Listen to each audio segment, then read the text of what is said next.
Let's play! Whoa!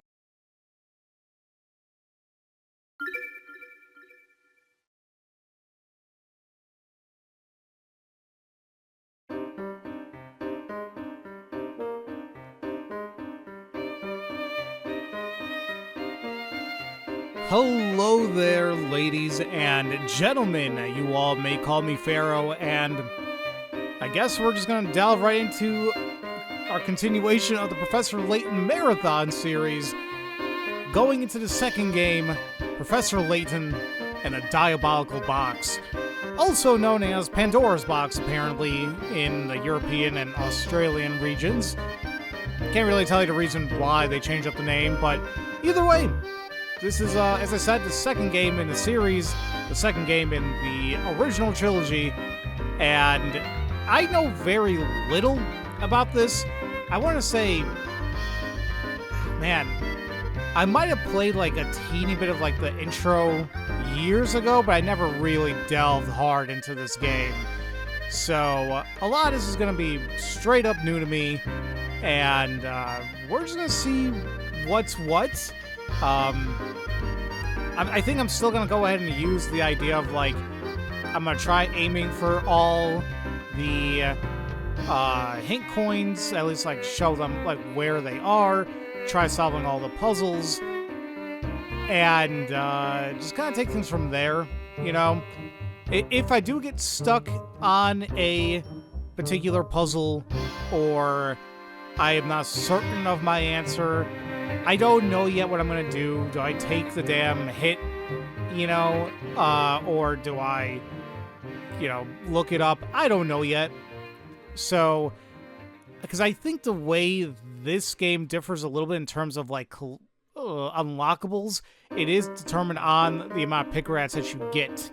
And I don't want to miss anything of that. I don't want to miss anything. So, we'll see what's what. Either way, let's go ahead and just start a brand new game, and we'll do the very first puzzle of the game, and that's putting in my freaking name correctly. Let's see how long this takes. So far, so good.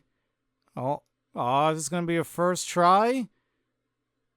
Hell yeah, it is. All right, there you go. This is a work of fiction. The characters... Wow, I didn't click anything. There are tales of a box that brings death upon any who dare open it. Tell me, do you think those rumors could be true?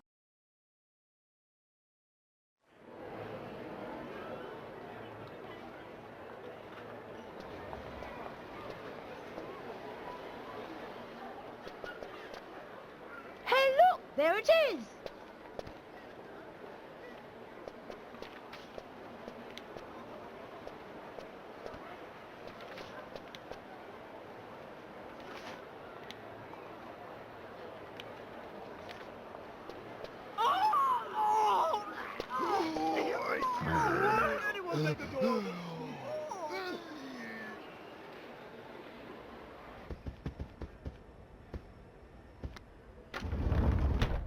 Now this is what I call deluxe. Just look at this room. Yes, I can certainly see why some call the Molentary Express a cruise ship on rails. This sofa's great! Now, don't forget, Luke. A gentleman pays attention to his manners in every setting.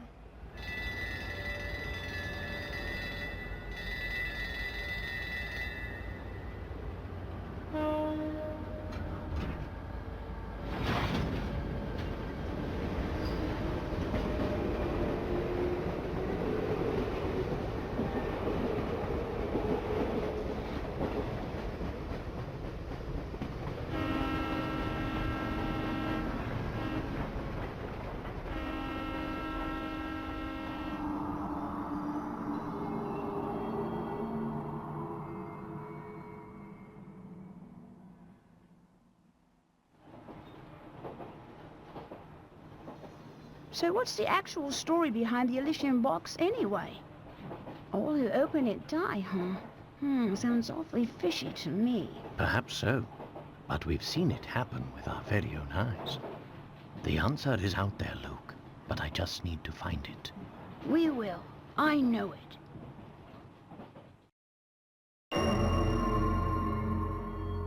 That was an opening. Prologue. The Elysian, however you want to pronounce it, box. Which I'm assuming that is what is considered a diabolical box, or even Pandora's box. Yeah, a couple things happened there right there in a little intro there. Flora, I guess, is that, yeah, she's with us. So I'm not sure of the time frame of, like, when this game takes place after Curious Village. I don't know if it's, like, right afterwards. I don't know if it's, like, a little bit of a time gap. I'm not really sure, but either way, she apparently is with us. And, that lady had a hard time getting onto the damn train, so kind of feel bad for her. I want, shouldn't be cracking jokes, but I will say how comfortable that room looked. I've always wanted to take like a cross-country train ride with like a cabin car that looked like that. Just, it seems like it'd be so freaking cozy, but I can only imagine how much that would be.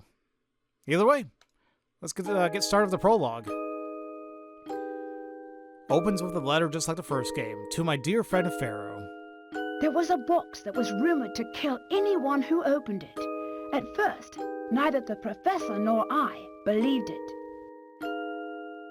But all that changed with the arrival of a single letter. A few days earlier. Luke, have a look here. Oh, what's that, Professor?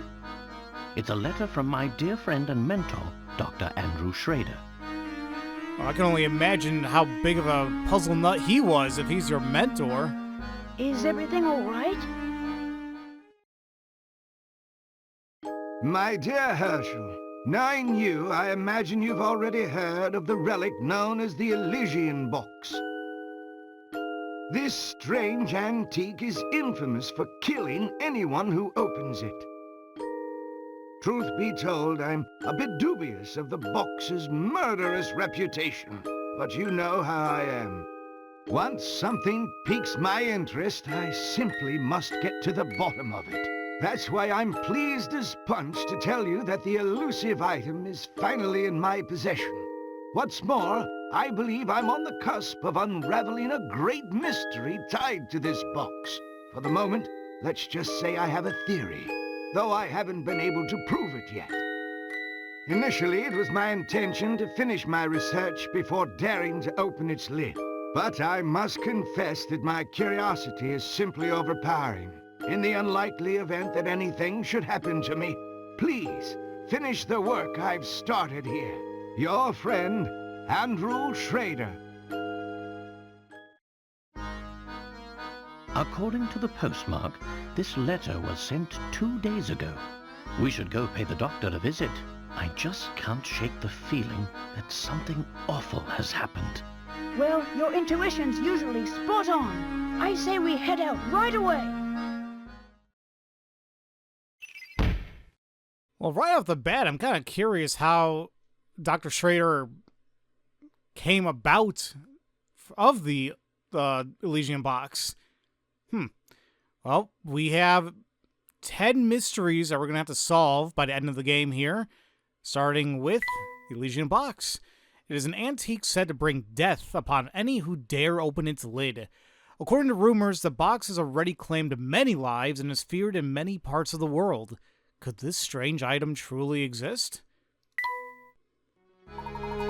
Luke, before we go, would you be so kind as to fetch my car keys to the Layton mobile? They're in one of the drawers in that desk. Sure thing, Professor. If there's something you wish to inspect, Luke, simply give it a tap. Luke must find the keys to the Professor's car. Search by tapping on a desk drawers. And, yeah, I think we all kind of the same way of navigating like we've done in Curious Village. We have the trunk up there. I'm going to let the game explain a lot of it. I'm assuming, very soon as we keep going along here. And look, we actually have a different map up there, no longer just contained in the village itself, the same as there. We have London. I think they said, yeah, they're from London. So, yeah, just tap around, and that's how you look around. A lovely view is a perfect antidote to working long hours. Who knew the Professor was such a pack rat? This is a lot of crap, dude. Oh, Here we are, Professor. I don't know why you couldn't grab it. You were right there. You got Layton's keys. You can find items you pick up in the professor's trunk. Many thanks, Luke. Now, let's get moving. You do know how to move about, don't you, Luke? You bet I do. Let's see. But first off, I tap the shoe in the lower right corner. Then I just tap on one of the little arrows that appear and move in that direction. That's exactly right. Anytime you want to move, start by giving the shoe icon a tap. Go on, try it out. And just like I mentioned, if you want to move around, click the little boot icon, and now you can actually go about to different screens and whatnot to, you know, go about your day. That's the way, my boy. One can't investigate properly without first doing a little legwork, as they say. I couldn't agree more, Professor. Now, shall we head off? Alright, but... Oh, you've got to be kidding me. Layton, your door is outfitted with your hat? Like, are we not... Okay. There's no doubt which office belongs to the professor. Wow, he must have really loved that hat. I am kind of hoping that we get some type of, if you want to say lore behind it, because it must be important. It can't just be like a thing of his. It must be like actually deeply attached. Look at all the appointments and meetings posted here. And who works aside of him? Professor Coffee? Is that an office for a cafe? Alright, let's just keep going. Luke, before we set out, it would be wise of us to confirm the location of the doctor's flat. During one of his visits some time ago, he was kind enough to leave me a map to his home. The map, as you can see, is a rather unusual piece of cartography. Look here, Luke. Why can't anybody give me something straightforward for once? Oh, how clever! The map itself is a puzzle. Professor, do you mind if I take a crack at it? I just know I can solve this one. Well, here we go, ladies and gentlemen. Puzzle 1. And I think there's like a little over 150 puzzles in this game. How I imagine it's going to work is like every game in the series consecutively is going to have a little bit more to do. You know, a little bit more puzzles, a little bit more coins, a little bit more maybe not mysteries, but they're just a little bit more expanded upon. So we have Schrader's map that's worth 10 picarats. In the map to Dr. Schrader's home, several pieces in the center have been cut out for whatever damn reason. Restore the map by inserting the missing pieces in the correct spots. Touch a piece with the stylus to grab it, and slide your stylus to move the selected piece across the screen. You can't rotate the pieces, thank God. It may sound simple, but don't forget that you can move or remove pieces, including the one already in the middle of the map. Okay. So, talks about how to move pieces using the stylus, and when we have the answer we want, we hit submit.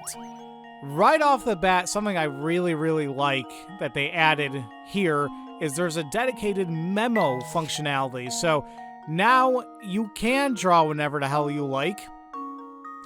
And I think what's also nice too, say like you would back out of it, you go back in, it stays there unless you clear it. So very, very nice addition. Thank you. So, and just like with the first game and all the games in the series, you can buy hints in the top right, up to 3, each one giving you better of a hint per se, each one costing 1 hint coin. I'm still gonna try not utilizing hint coins. I will find all of them, at least try to, but yeah, I'm gonna try not utilizing any of them.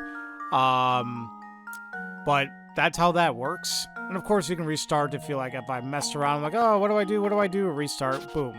So, the big thing they tell us though is that it may sound simple, but don't forget you can move or remove pieces, including the one already in the middle of the map.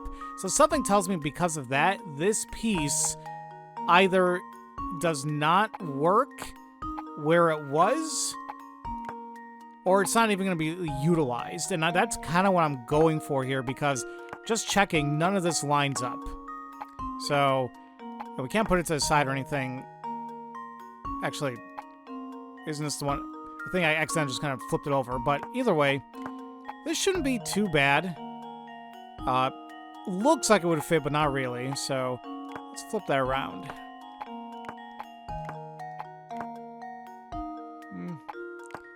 Could be there in the middle. We'll see. That looks like it works.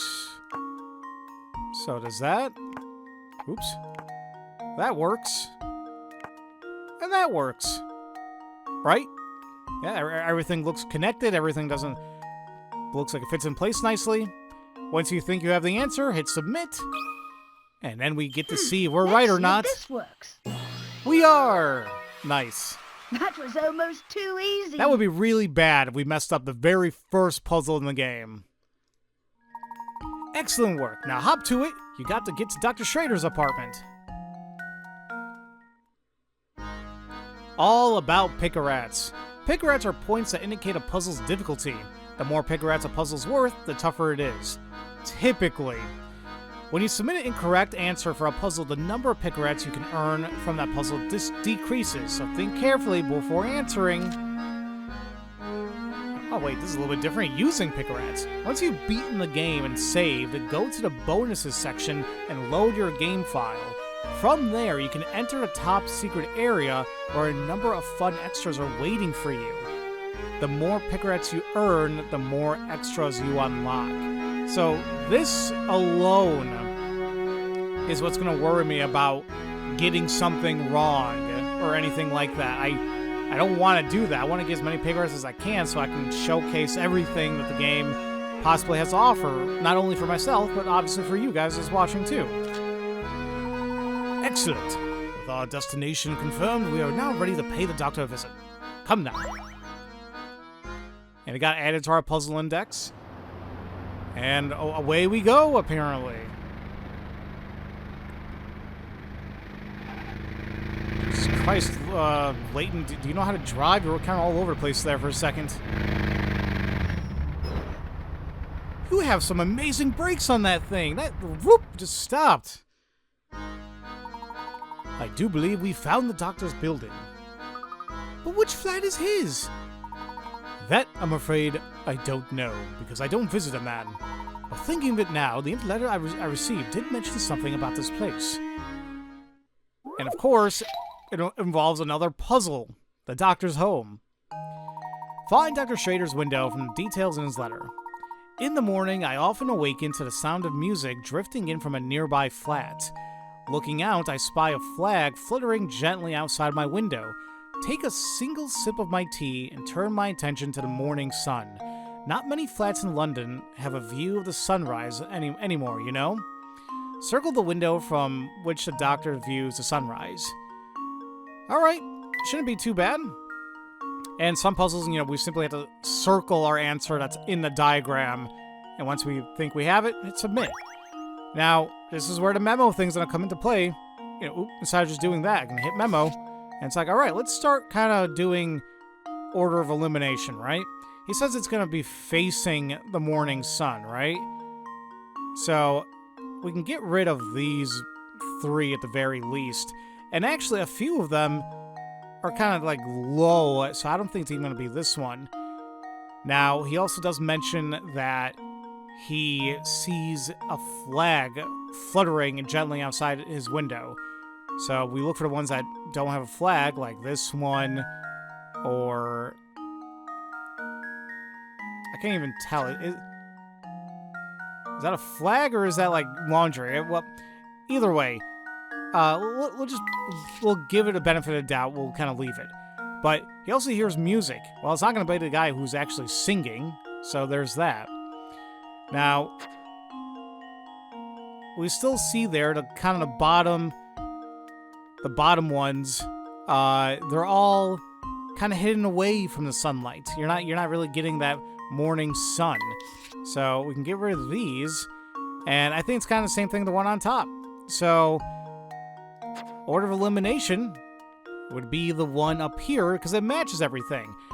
You see the morning sun, You see the flag fluttering just on the kind of the cusp of the top of it, so he sees it, and it's not that far away from a guy singing God knows what over there. So, more than likely, it's this window. Or it's that flat, I should say. Consider this puzzle solved. There we go. A true gentleman leaves no puzzle unsolved. Now that you know where he is, head for the doctor's home.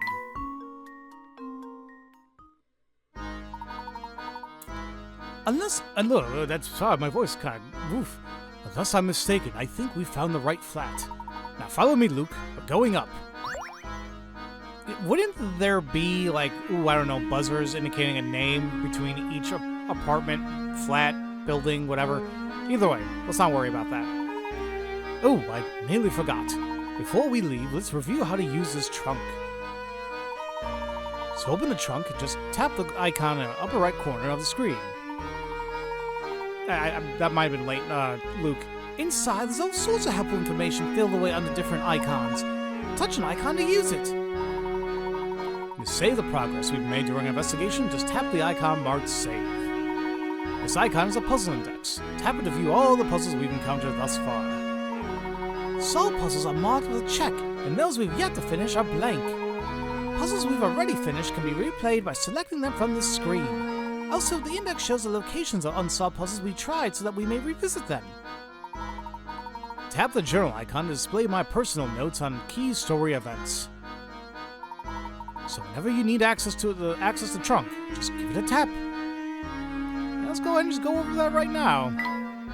So as I said, we have journal entries. I know I didn't really visit this at all in Curious Village.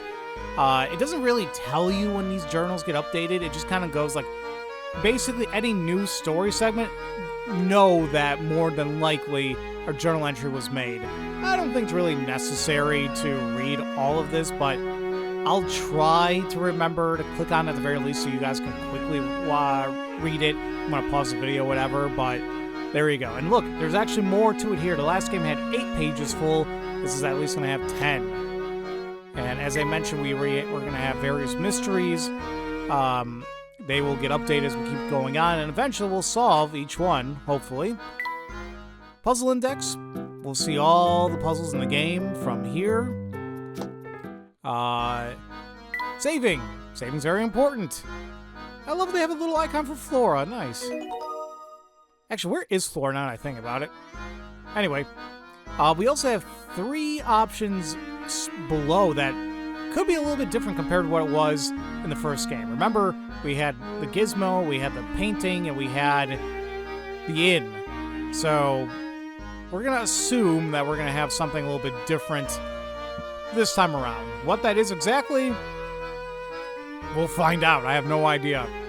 And then there on the top screen it tells you how many puzzles we solved, how many we found, our total score of our pick-a-rats, the amount of hit coins, which they always give us 10 to start out with, and how long we've been playing. So, there is somebody here on the street. Hello there, mister. Never seen you around here before. Want to hear something useful? Check it out. See that mailbox over there? Try tapping on it, will ya? The mailbox? Sure. Oh my god, it's a hint coin! Brilliant! That's a hint coin you found there. Ever work a puzzle and get stuck? It's times like that when I bet you'd fancy a hint, yeah? Well, when that happens, you can trade in those shiny hint coins for hints. They're scattered all over the place, which means you should always be on the lookout for them. Tap on anything suspicious, okay? Good. Well, that's all I had to say. You take it easy, mister. And now we're formally introduced to hint coins in this game. As I mentioned, I'm gonna try finding every single one of them. I'm also not gonna want to use any of them just because I'm dumb. So there are 230 hint coins this time around in this game, and quite a lot of them are actually missable. The first couple of chapters, apparently, it's all missable. So be careful. There's actually 4 here, and we just got one from the post box. There's ones on the flowers all the way on the right. There's also one right above the door to the left. It's kind of a funny looking door. And there's also one at the base of the lamppost. If I can find it. There we go. Base meaning bottom. I just clicked on top for being an idiot. So, there you go. Like I said, I'm going to try my absolute best to collect every single one of them. And those are hint coins. Use them if you want. Don't use them. Up to you. Alright. Now we can actually go into the building. Why did it look like Layton looked a little funky climbing those stairs? Either way, there are 2 more hint coins here. There's one going to be in the left window toward the bottom. There's also going to be one underneath a cupboard there to the right. There you go. And with that being said and done, there's no time right now to examine cleaning supplies. There's always time, Luke. This is Dr. Schrader's flat. I'm sure of it. Andrew, are you home? It's Herschel. Herschel Layton. Sir, are you there? Oh no. Doctor? I don't hear anyone in there, Professor. What if he's... There's no time for speculation now, Luke. We must get this door open immediately. It seems to be locked from the inside. But without a key, there's no way to get in. Ah, of course. In my haste, I forgot about these keys the doctor included in his letter.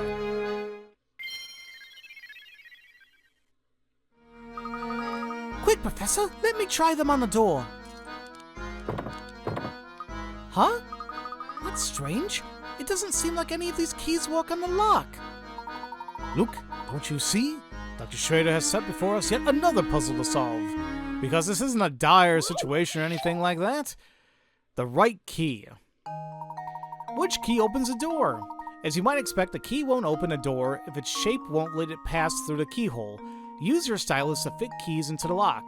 Examine each key carefully and use your stylus to move the keys and find the one that fits into the lock. Alright, well, sounds easy enough, but I feel like the game already gave us a hint in the sense that Luke tried these keys normally and it didn't work. But I just tried picking this up and look, we can actually rotate them. So it's like, oh, okay. So in that case, it's like maybe it's like the other way or something. Uh-oh, that didn't work. How about this one though? It looks like it has like the right size and whatnot to get in there. And sure enough, just like that. Here goes. See, well, a puzzle like that, That was almost too easy. I don't even think you can fail that one. Because it's like you're just trying out different locks and like trying out or different keys, maybe different orientations, but yeah, that's kind of a gimme. Did it take you a while to figure out that the portion of the key resembling the grip was actually the part that fit into the keyhole? Answers can often be found in the most unlikely of places. I'm sure Sora would be proud.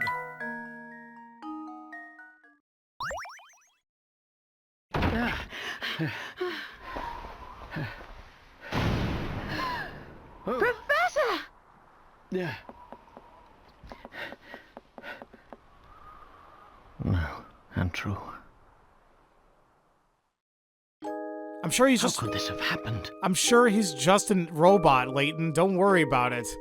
I don't think people actually die in these games, do they? Well, actually, I say that, but at the beginning of the first game, the Baron passed, so... Okay, never mind, I'm just being dumb. Anyway, how could this have happened? This is terrible, Professor. Do you suppose the Elysian Box did this to Dr. Schrader when he tried to open it? I honestly don't know, Luke. But that can wait. Right now, we need to notify the police. Of course, Professor.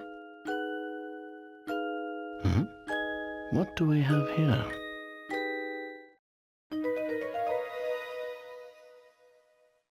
A train ticket for the Molentary Express. Now, this is strange. Look, there's no destination written on this ticket.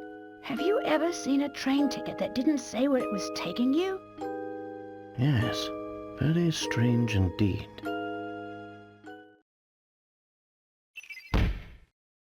I It really is strange. So we have a new mystery of the train ticket.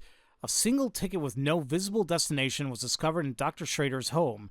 It appears to be for the Molentary Express, but where exactly is it supposed to take its owner?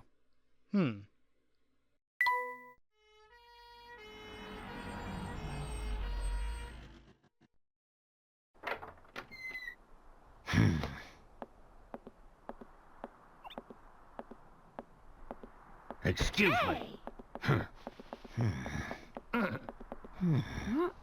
Huh? Hey, it's you! Well, Inspector Chelmey's the name. You two found the body, did you? What in the blazes? No, Luke. Let him go. Get off me! Luke, stop that. That's his face. Listen here, Luke. Oh my gosh, his face doesn't come off. He's the real deal. Now, I understand that maybe Luke can be very untrusting of this individual, considering everything that happened in Curious Village. But still, buddy, you think it's appropriate just to jump on somebody's body and pull on their damn face like they were Stretch Armstrong? And frankly, Inspector, you might want to go see a doctor too, because your face should not be stretching like that. That's... I'm assuming that's some type of medical condition you might want to get looked into. But yeah, just everybody needs to kind of chill out here. What in the blazes? That's my face, not some piece of taffy.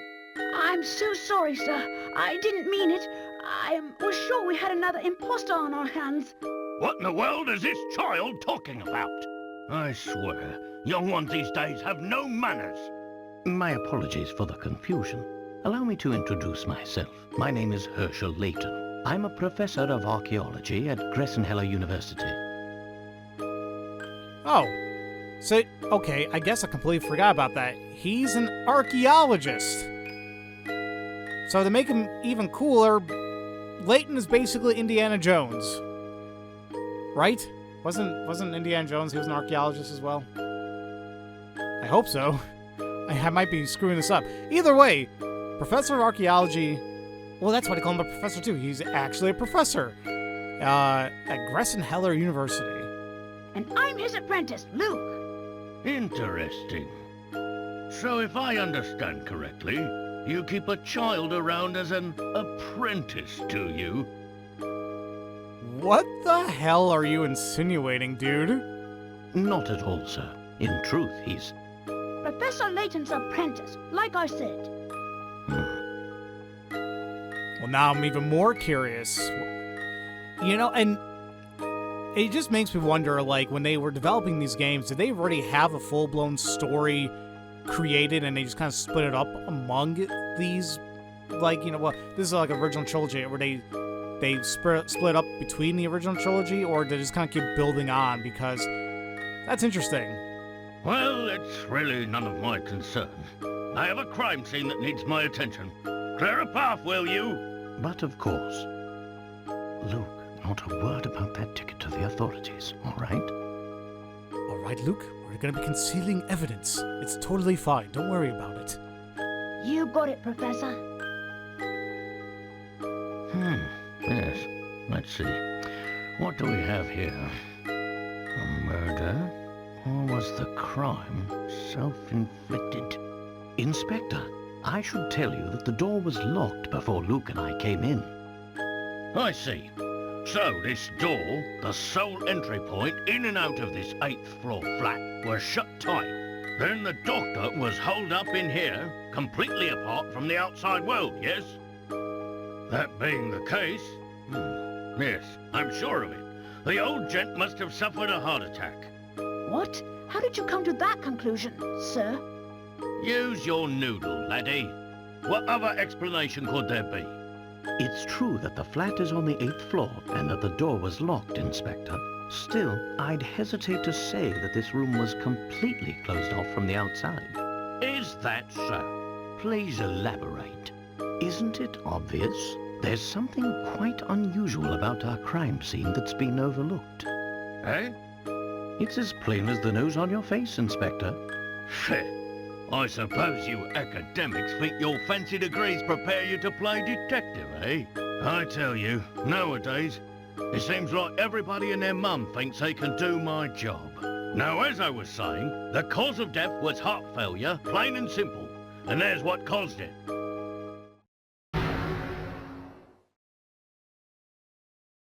This, it's a scaled-down model of a Kronosaurus, if I'm not mistaken. I reckon that ugly mug will give anyone nightmares. Here's what probably happened. The old fellow turned on a light, took one look at the beast, and then keeled right over. But this is the doctor's own home. Why would the bones he put up himself scare him? People have a way of becoming forgetful with age. Not that you'd understand, boy. Well, you're right about that. I don't think I understand it at all. Mr. Layton, was it? No? Ah, yes, Layton. Mr. Layton, what do you think? The scenario you paint certainly isn't out of the realm of possibility. But, considering the lights were off when we entered the room, I don't think we've found our answer yet. Oh, really? Furthermore, look around you, Inspector. Doesn't anything strike you as odd? What do you mean, Professor? Study your surroundings, Luke. I'm sure you can see it too. I love how we're having this huge conversation and Andrew's body is just there. It's like, okay. Number 4, a secure room, 30 picarats. With its windows opening out into thin air, 8 stories up and its doors securely bolted, you might think that this room is inaccessible from the outside. However, a single unusual detail reveals the truth of what went on here. Your job is to look around the room by tapping the arrows and find this detail. Once you've got it, circle the area with your stylus and choose Submit to give your answer. Make sure to circle only one object when you answer. Okay.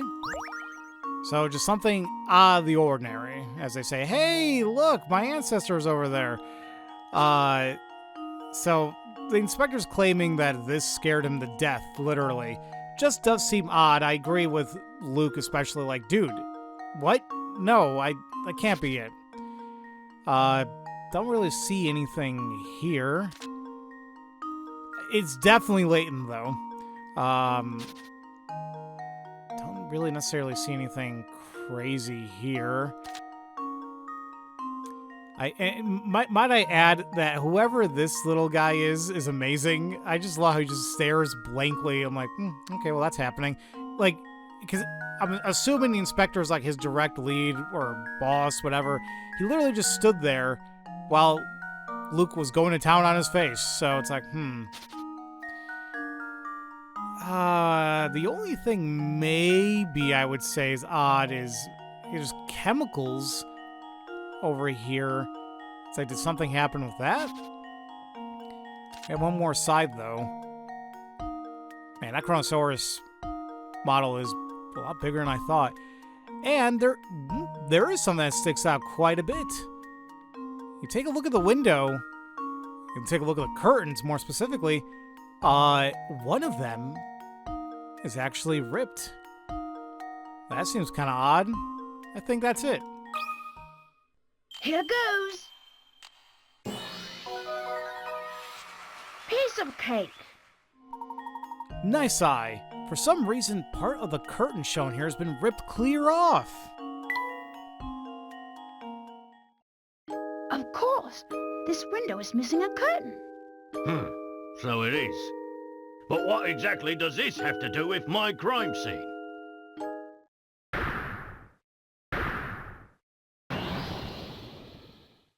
It means someone exited the building through this window, and I'll bet he's our culprit.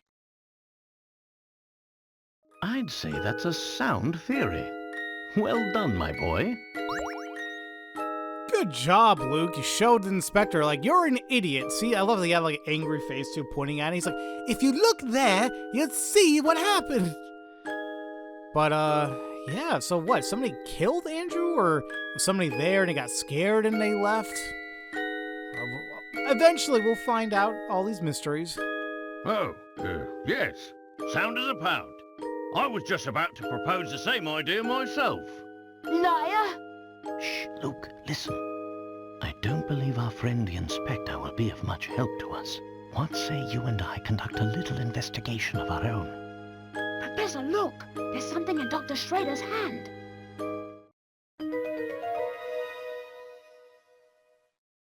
It's an old photograph, but it's been torn into so many pieces, I can't make out the original image.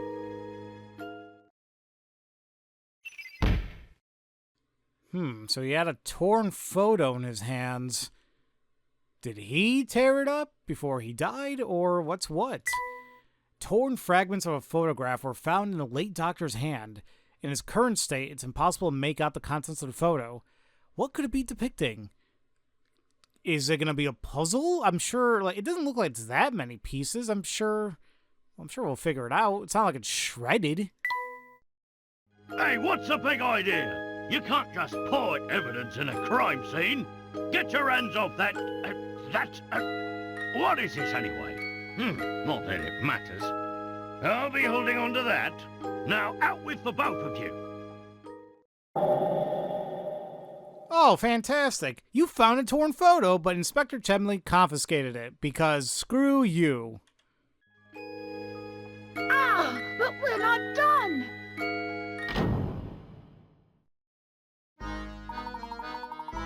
And he didn't give a damn. Dr. Schrader indicated that he was in possession of the Elysian Box, yet there was nothing resembling such an artifact in his home. Do you think the person who did this to him was after the box? It's an interesting theory, but for the moment, that's all it is.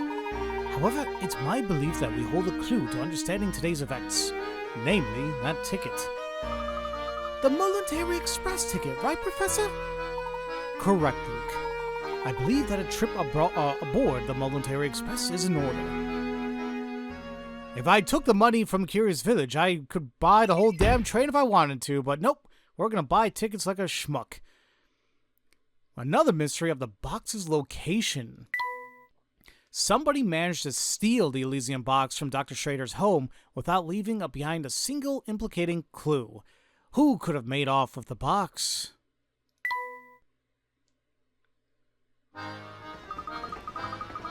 Do you suspect we'll find the key to unlocking this mystery on the train? Dr. Schrader did his best to point us toward the Molentary Express, should something happen to him.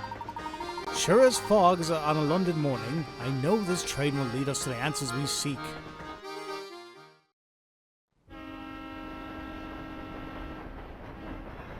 Professor Layton and Luke sped away from the city, unaware of the secrets that awaited them down those iron tracks.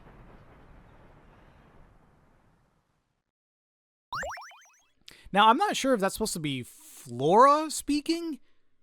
I'm making the assumption that it is. Once again, I'm not sure where she... One, I don't know where the hell she was in the beginning, in Layton's office or whatever, or even going to Schrader's building, because I'd like to think that still took place after Curious Village. So where is Flora residing, I guess? Anyway, I love how it's... Look, they took away the exclamation point after no this time. Before it was like, okay, and then it was like, no. Here it's like, okay, and then it's like, no. No. And they have little faces too. Why the hell is the no face dead? That's... Okay. Yes, we'll go ahead and save. There you go. Chapter 1. The legendary Molentary Express. Choo-choo. Gosh, just look at this place, Professor. It's so posh, I feel like I should be wearing a monocle. Quite so, Luke. Every decoration and detail in this room is more decadent than the last. I'd wager the rest of the train is just as grand. How would you like to go exploring for a bit? Hell yeah, let's do that. I know we're just starting Chapter 1, but we can go for a little bit longer, I think. So right now we're in Layton's room. That does have 3 hint coins. One of them being under the table. There you go. The other being on the picture on the wall there to the right. And the other being on the actual coat hanger just to the left of it. Nice. Cool. Alright. Well, I guess we should... I gotta stretch a little bit. Ugh. Okay. Man, it is nice out here. Look at all this. The scenery outside is a blur. We must be going really fast. Whose trunk is this? Look at that, Luke. Your bag is wide open and your belongings are scattered everywhere. Oops, I guess they are. You should put your things away before we walk around the train. And because I'm asking for that, it's a puzzle apparently. Luke's belongings are all over the place and need to be packed away in his trunk. Use the stylus to move individual objects into the trunk and make sure that none of them overlap. When you think everything's been placed neatly into the trunk, tap submit. Alright, so once again they say like they can't overlap. Now, unfortunately, this puzzle does allow you to do that, so I guess we gotta be careful about that. Now, it doesn't appear that we can actually twist them or rotate them, so that could make it a little bit easier. And what's actually also nice too, they give you like an outline of how the pieces are going to like fit. So, like, you may not need to like straight up focus on strictly like how the item looks. Just think about like the outlines of it. So, I'm gonna make the assumption that we can't have like any spaces around.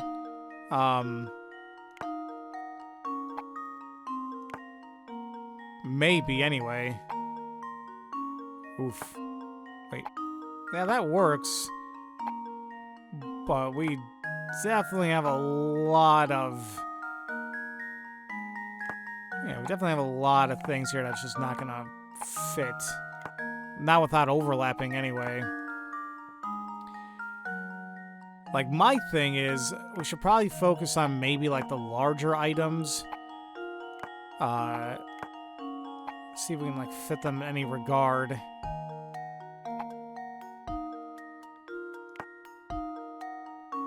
Seems like it's nice. Do we have anything that kind of, like, goes down here? Maybe. This is the only thing that kind of makes sense. Yeah, okay. Then anything that has, like, one and going down to the left. Okay, perfect.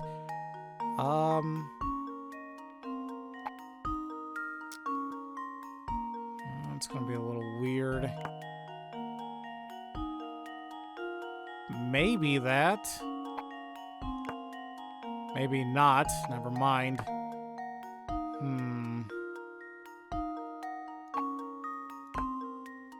Yeah, we have a little bit of space there that's kind of eating that up.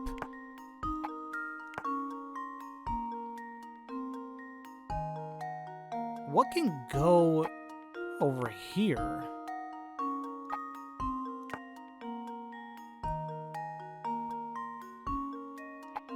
If I could invert this, we would have been done and like, hey, we figured it out. But, nope, that is not allowed.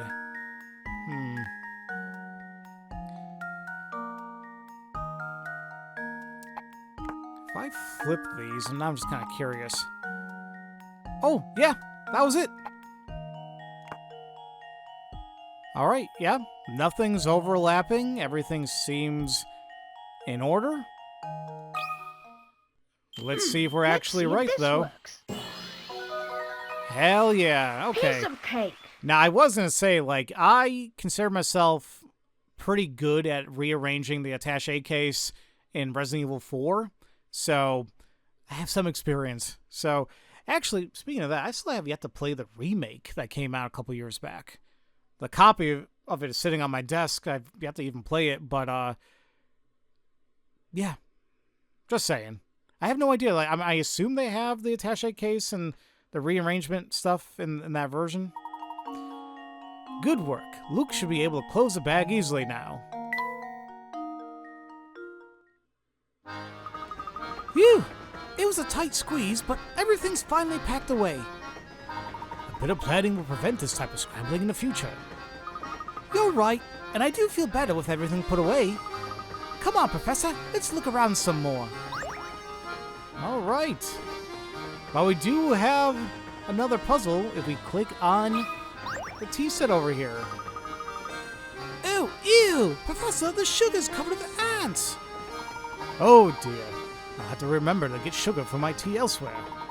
Curious though, isn't it? How did they get here? Perhaps this puzzle will shed some light on things. Dude, not everything has to be a puzzle, Layton. Come on. The worker ant. Busy ants work tirelessly, carrying food back to their nest.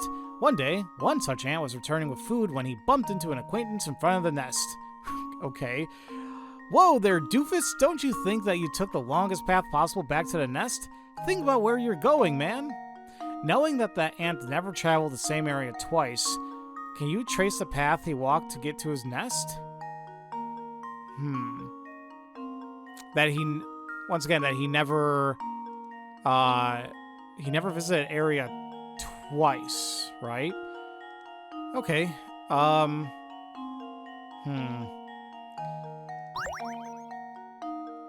I think the best way to kind of go about it, we kind of had a puzzle like this in the first game where those idiots had a creed where, like, let's go take the longest way around.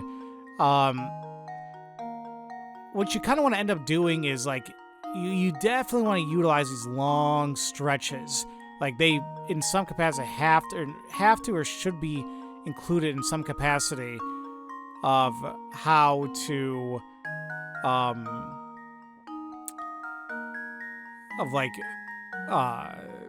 getting the best, longest path, right? So we don't want to forego this.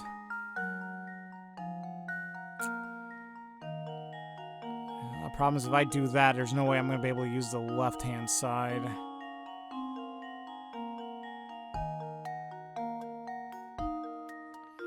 But then you won't be able to use... You're going to revisit places. Okay. I think I kind of see it, though.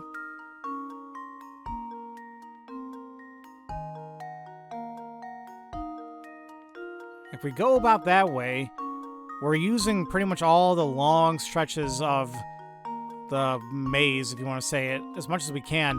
Yeah, there's a couple instances where we're not using those short paths, but this seems to be the best route you can take. Well, not really, but according to the puzzle. Just leave it to me. And there you go. Layton's apprentice strikes again. That's right. Perhaps all the heavy lifting kept his little ant from thinking about this path home. If only he thought about where he was going, he could have saved himself a lot of walking. Or, oh, I don't know, maybe he just wanted a long walk. Maybe he had a lot of things going on. He just needed a time to himself. Did you ever think about that, game? You've got it, my boy. While I'm no fan of ants in my sugar, you have to admire their craftiness and work ethic. Maybe they're working so hard because even the sugar on the Molentary Express is extra fancy. Perhaps, and perhaps you're an idiot. I must admit, it is a compelling motive. Alright.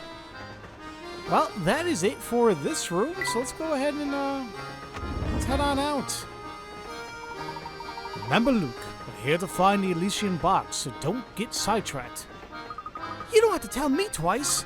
Now, why don't we start our search by investigating the train?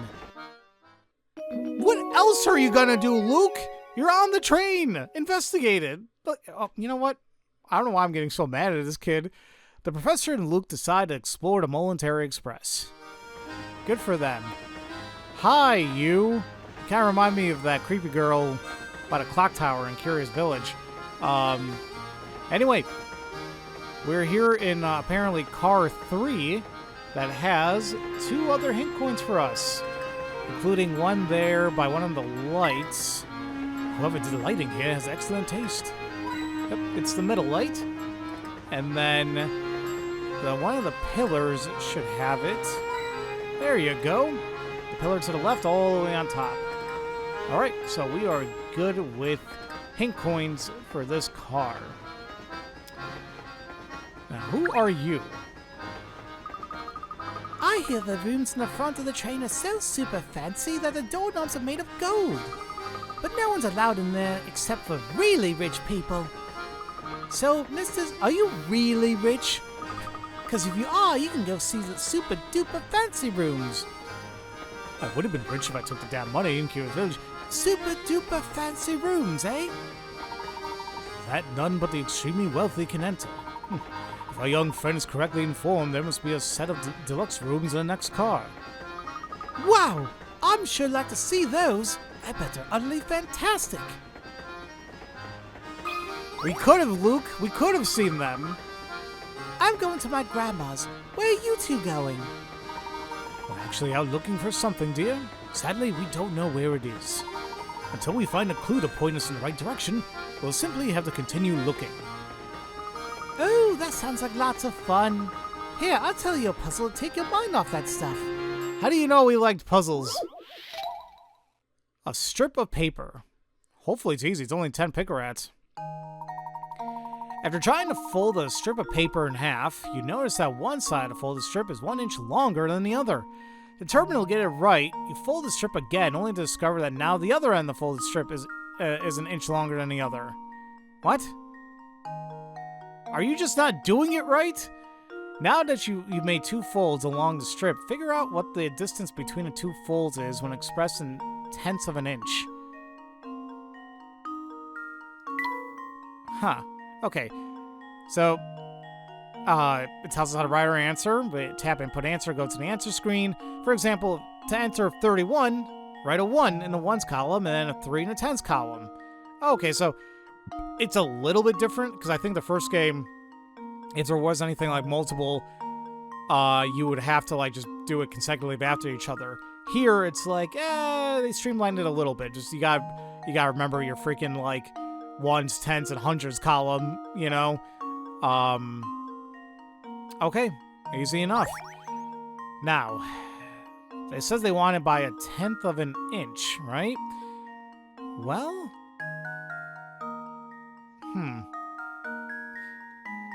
now that you've made 2 folds along the strip, figure out what the distance between the 2 folds?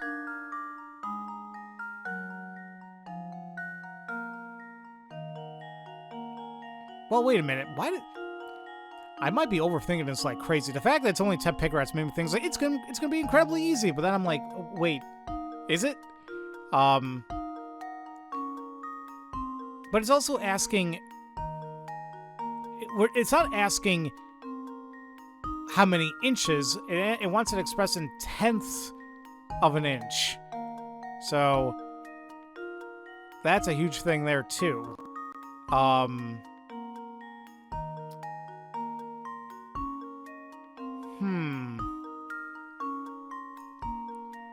Like, a lot of this is making it seem like, well, yeah, you placed where they placed the initial fold obviously is incorrect, right? It's not like right down the middle. But you imagine it must be even in some capacity. So that alone,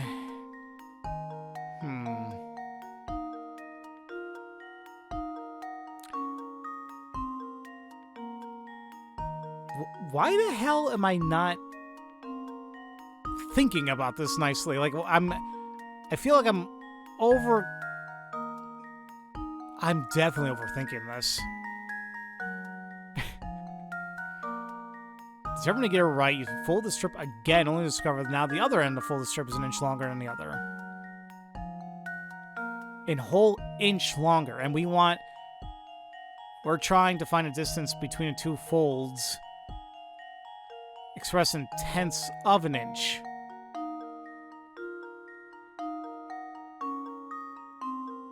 So, wouldn't it be...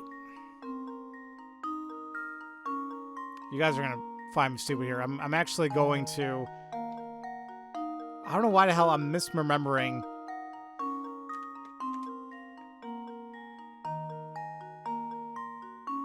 No. Okay, I wanted to look up how many inches are within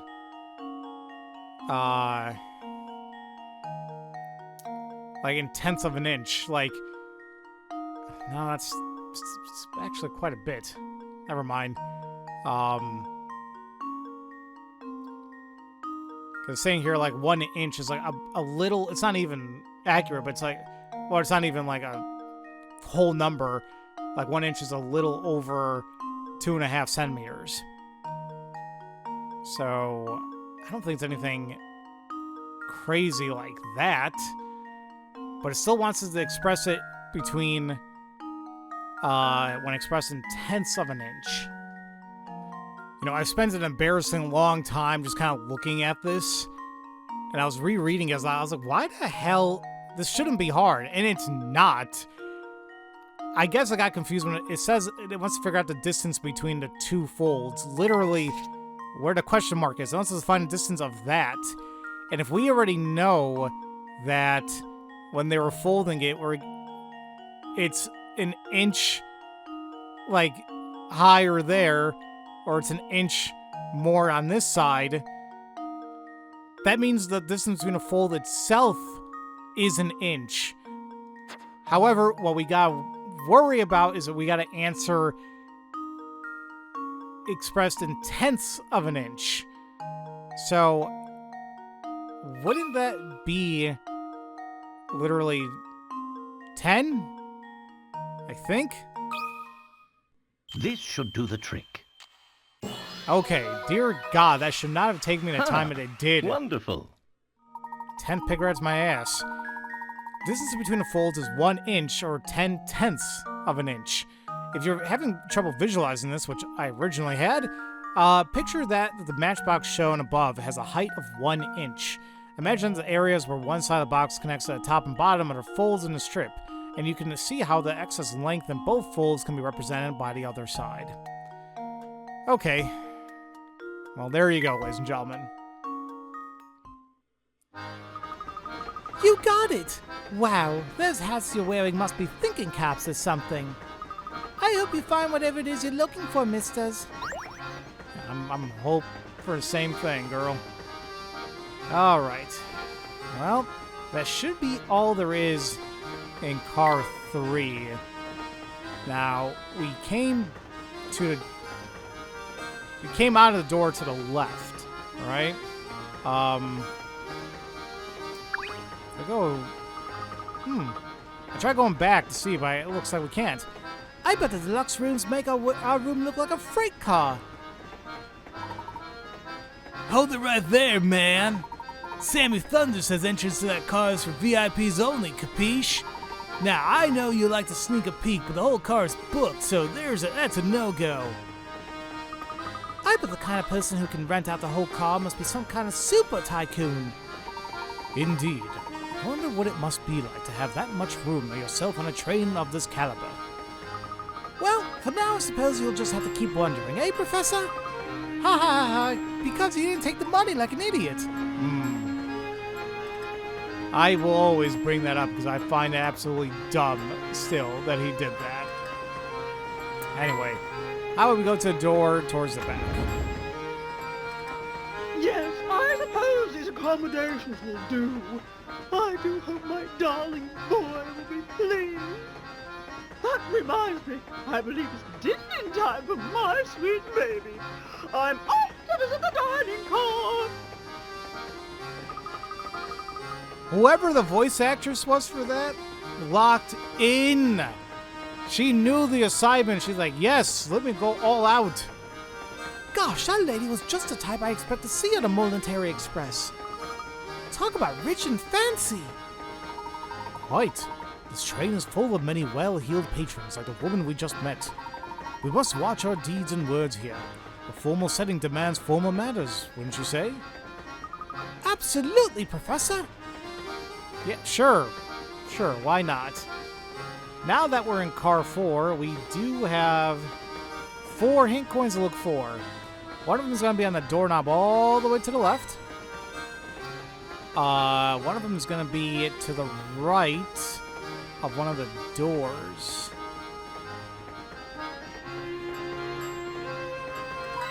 There you go. I was like, what's one of the doors?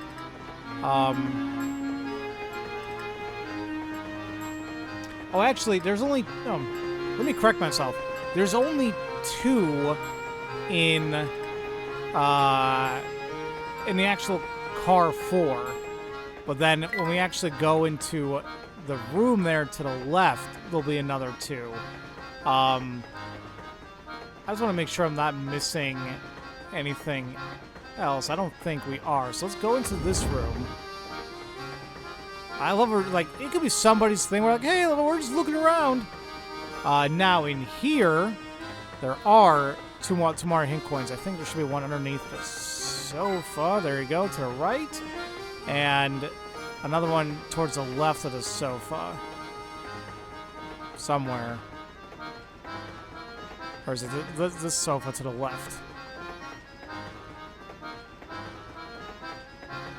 There you go. Jesus. Okay, that took me a little while, but there you go. Just those two. Ugh. All right. Let's see. There is a puzzle by clicking on the water pitcher, and it's gonna make me scared because I really hope to God it's not the stupid crouton ones we saw from Curious Village. Just look at the craftsmanship on his pitcher, Luke. I'm almost certain it was hand blown. Who knew that something as ordinary as a pitcher could be so fancy? What could be more relaxing than sitting in your suite of a cold beverage and watching the sunset? Ah, and speaking of beverages, or in this case, deadly beverages, here, have I got a puzzle for you. Let me at it, Professor. Guys, you're getting sidetracked. There's things to do. Pitchers and poison.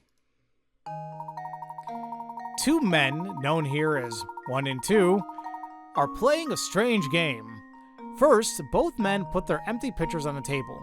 Next, a judge brings a pitcher filled with purple poison and places it in either spot A or spot B. The judge then starts shifting the poison from one pitcher to any adjacent pitcher over and over and over. After moving the liquid 55 times, the owner of the poison-filled pitcher must drink its contents. If you were to judge and secretly wanted one to win, would you place the poison-filled pitcher down in spot A or spot B? Now, okay. I guess you really could count this out if you really wanted to. Like, if we start here, then it's like, okay, like 1, 2, 3, 4, 5. That's gonna take a little while. But you could do it like that. The only other way I can think of is, like, they gave us a odd number, I think, for a reason. In the sense that... Now, wait, what do they mean by they want... You secretly want a 1 to win?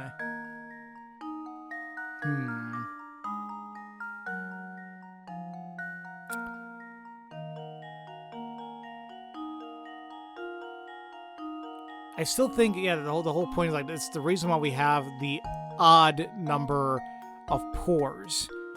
So the person that you want to lose, you end up starting with them, because I think that last odd pour is still gonna go to them, not the other individual. I think that's how else you're supposed to do it. Or like I said, you can literally do this yourself.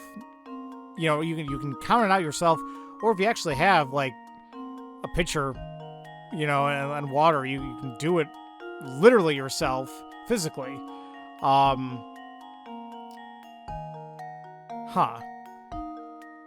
go back and forth there. If they want 1 to win, 1, 2, 3, 4, 5. Like, I was literally going back and forth like this, like 1, 2, 3. I guess there's another way you can do it. Like, if I started with, like, A, actually, clear this out.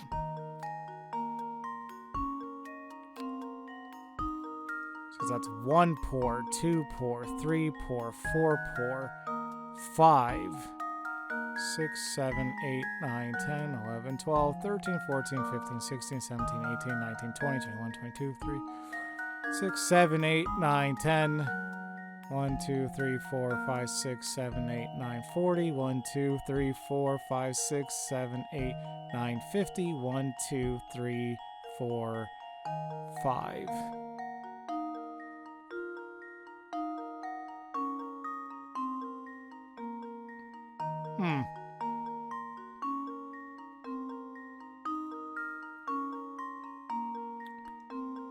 would it be? Huh.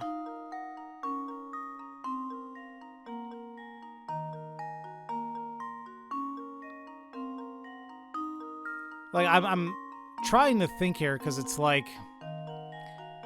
It's the odd number of pores that's throwing me off.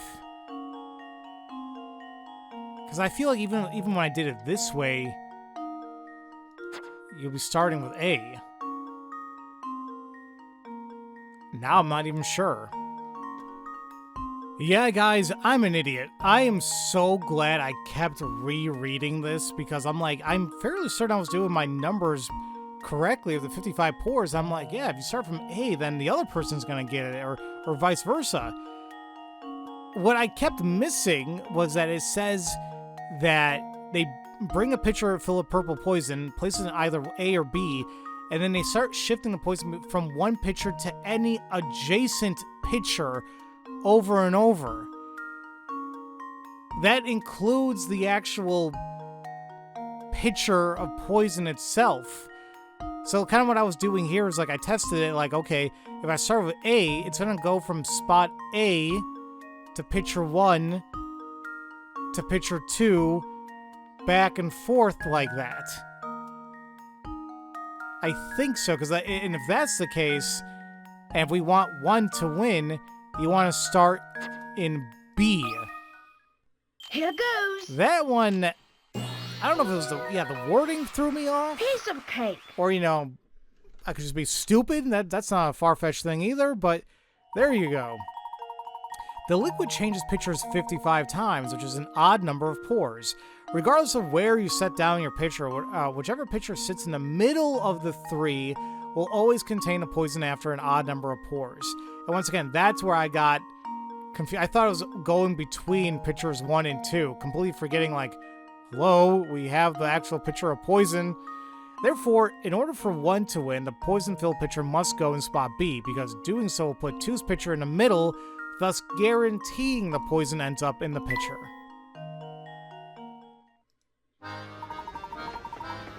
Excellent work. Now let's press on. We mustn't stand around all day. Yes, please, because I'm going to look more like an idiot here if I keep doing so. Well, either way, that is all there is in this particular area. I'm trying to see what time I'm at. I can go for a teeny bit more. Why not? This is the, introductory video, so why not? So we're done here. Let's go to the back here. And that takes us to, oh my god, there's so many people. But this is the dining car. And we do have one hint coin here, right in the middle somewhere of this rug. There you go. There are a couple others, but it's in a couple other locations. So, alright. Well, let's see. I don't know. You seem important. Guy on the right. I'm dreadfully sorry, sir, but I'm afraid all the seats in our fine establishment are taken right now. Ah, what a pity. I was hungry. Indeed it is, sir. But while you wait for a table, might interest you in a puzzle. Why? You just offer that to everybody? Jesus. Dining couples. 4 couples sit elbow to elbow in a crowded dining car. All diners are sitting next to or across from their partners. The Joneses are sitting by the aisle. The mustachioed Mr. O'Connor sits beside his wife, and Mr. Lambert sits across from his wife. Using the information above, how can you determine where Mrs. Hadley is sitting? Circle her and touch submit. All right. Doesn't sound like it'd be too bad. Once again, it reminds me of that game that kind of just came out. We've seen puzzles like this too, where it's like, okay, you want to sit here, but you can't. It has to fit multiple.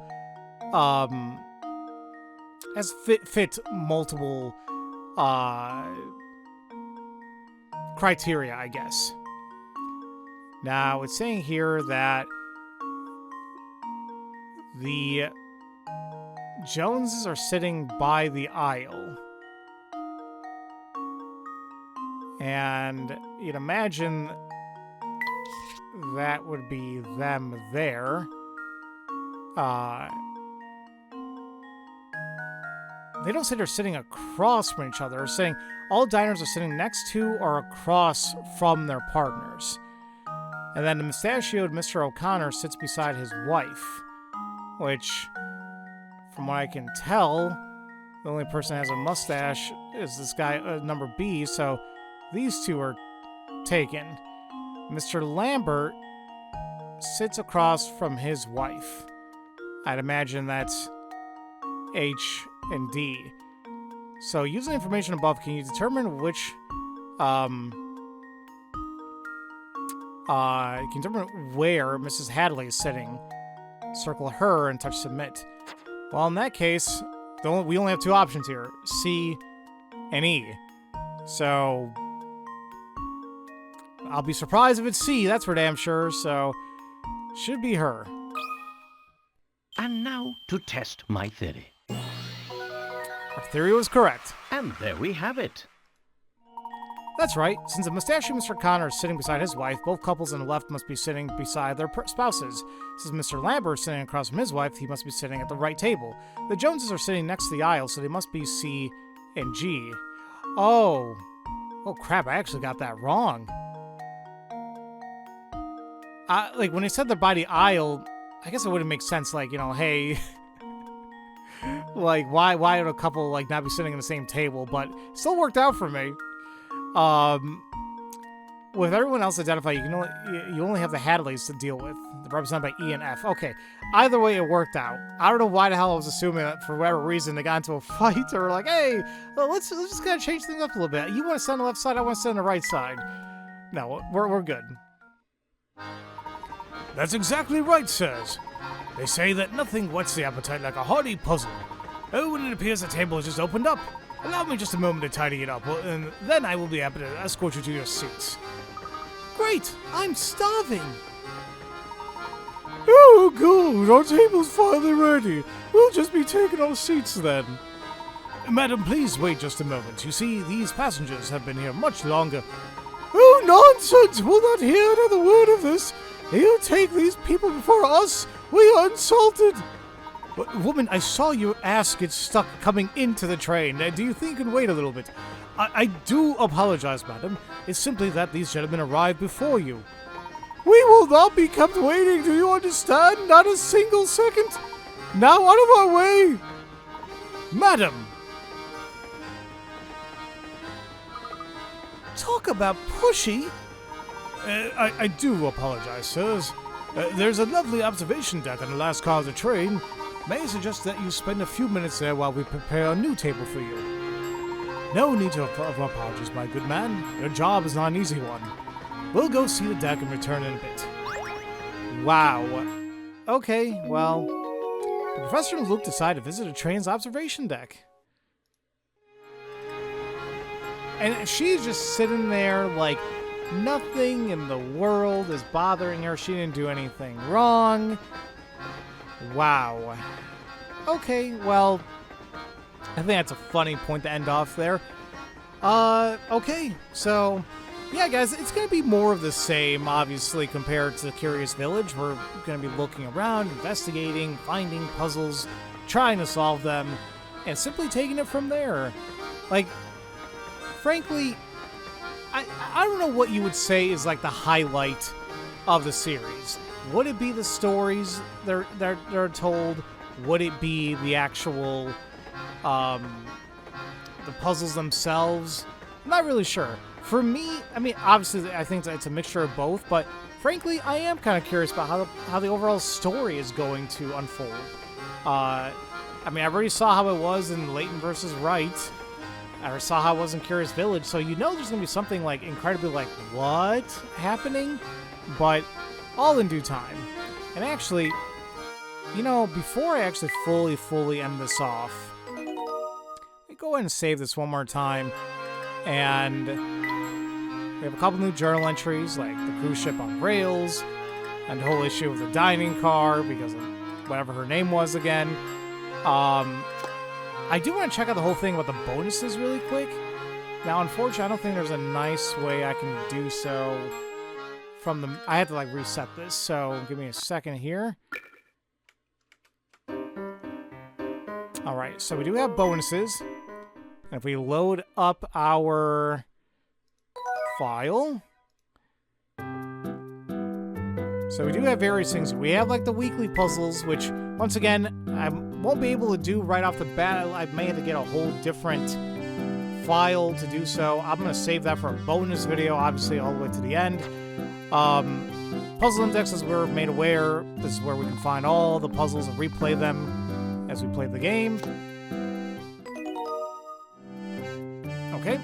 Layton's challenges, just as we've seen before, this is probably going to open up as we do more things throughout the game. Top secret, this is where they were talking about where the amount of pick rats we get is going to unlock more and more things. Now, granted, considering how it was in the first game, it's going to be like music and clips and things like that, but I still want to be able to unlock them all, and that means I got to get a crap ton of pick rats, as you see there. At least 4,500. Now, we did have a hidden door issue with the first game. Huh. Use this password found within one of the other Professor Layton games to access special bonus material. And that is the code that I needed, right? Oh, this is a great way to end this episode then. I'm going to take a little bit of a screenshot of this. I might as well boot up Curious Village and use that. So that's the code, huh? I thought there's going to be something like in the game that's going to lead back to it, but now I'm a little bit more curious. But we also have, it says select an option. So if I, Secret of the Elysian Box, what is this? The password for this area can be found within Professor Layton and the Curious Village. What? So it goes back and forth, apparently. Interesting. And a ticket to time travel, it's just like Curious Village. We gotta play the sequel, or in that case, play Unwound Future to get this. This is very interesting, to say the least. Okay, give me a moment while I go ahead and load Curious Village. Okay, so I don't know what happened, but like when I switched over to Curious Village, I guess the recording kind of stopped when I started it, so accidentally lost the information, or like lost the video and audio inputting information here. But like I basically went back into the bonuses, loaded up my save file, and hidden door. It wasn't even gonna have the symbol here you see here on the bottom right. You click on it and you enter the code that I just got from Diabolical Box, and then the following happens. This is the part of the production where we finally show you how we came to be. Hurrah! Indeed. From here, you can take a peek into the process of how we went from the page to the screen. It's only a fraction of the material created for the game, but we do so hope you enjoy it. Presenting concept art from Professor Layton and the Curious Village. So that's what's behind the door. And you may notice that there's a secret code on the top there. I believe that's the code we actually input into Diabolical Box. Just because I'm a little bit worried what it may or may spoil, per se, for Diabolical Box, I'm going to wait until the very end of the game, finale, maybe even a bonus video, to input that code to see what it showcases. So here's a couple images of Layton, and I gotta tell you, each one freaks me out in some other capacity. I absolutely despise the way that he is smiling at me in the bottom right, and his eyes are freaky as well in the middle. Although it sucks, it looks like he was gonna have a freaking pet bird. So that would have been interesting. He looks really young on the left, and I don't even know where the hell they were going with the guy on the top right, but there you go. Luke, for the most part, dear God, that one on the right is just nightmare fuel a little bit. He kind of reminds me of Randall from Recess. So, okay, so he went through a change, I think. Here are the Reinhold family. Funny enough, I don't know, the Baron looks kind of like a pimp. Simon pretty much seemingly unchanged. I think that's supposed to be Matthew there, second to the left, but Jesus, I'm glad they changed that. He reminds me of that bouncer bodyguard from Cats Don't Dance or whatever. You guys remember that movie? I loved that growing up. The Layton Mobile, which just... It makes you wonder who the hell the manufacturer is, but okay. Flora and Bruno. I don't know if Flora was meant to be like an old person, or was that her disguised, but there you go. Bruno just looks super sad. He needs a barber.